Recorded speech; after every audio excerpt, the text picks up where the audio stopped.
'Di ba sa law of assumption, sinasabi, i-assume mo na yung state ng consciousness na gusto mo. Meaning, yung gusto mo is ikaw na talaga yon. Nasa ganung consciousness ka na ikaw na talaga yon. At nangyayari na siya sa present. So, kahit na wala pang resulta, is ina-assume mo na ikaw na talaga yon. Kasi nga, lahat nga ay consciousness, di ba? Mapapansin mo to pagka nag-e-effort ka. The more na nag-e-effort ka, the more na lumalayo sa'yo yung mga gusto mo ma-experience. Kasi, yung effort na binibigay mo is nasa state ng lacking. Meaning, may resistance. Kaya ako mag-e-effort kasi gusto ko makuha to. So, meaning may gusto ka makuha, di ba? So, ang gagawin ng realidad mo is ire-reflect back yung consciousness na nilalabas mo, which is yung resistance nga ng effort mo. Iba yung effort na resistance.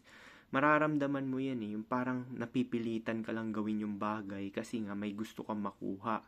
So, ang pag-aakala mo is kailangan mo ng more effort para makuha mo yung gusto mo.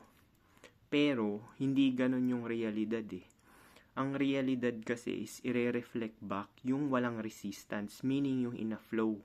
So, kailangan yung kilos mo, yung effort mo, dapat inspired yan. Ibig sabihin, yung hindi ka napipilitan, tsaka trip na trip mo.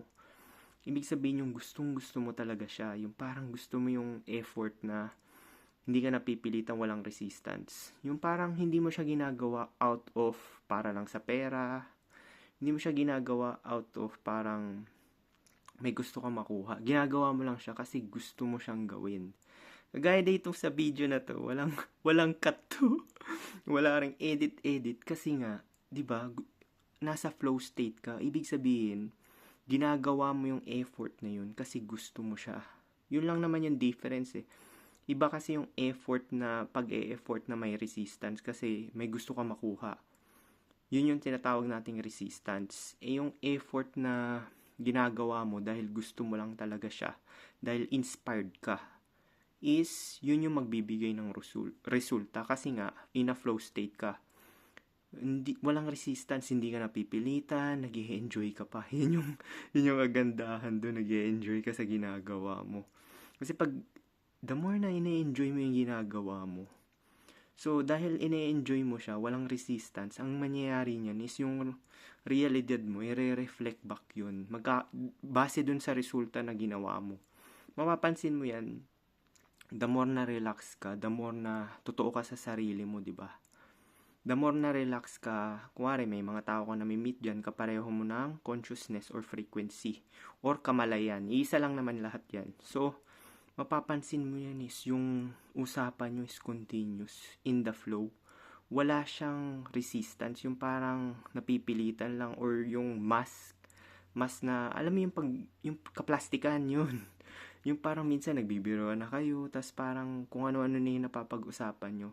Yun yung effort na sinasabi natin na walang resistance kasi nga totoo ka sa sarili mo. Meaning, yung consciousness mo is totoo. In alignment, yung iniisip mo, sasabihin mo, pinapakinggan mo, damdamin mo, pati kilos mo, in alignment dun sa consciousness na in-inhabit mo. So basically, kung ano yung consciousness mo ngayon, dapat in alignment lahat. Yung mga isipin mo, sasabihin mo, damdamin mo, pati mga kilos mo.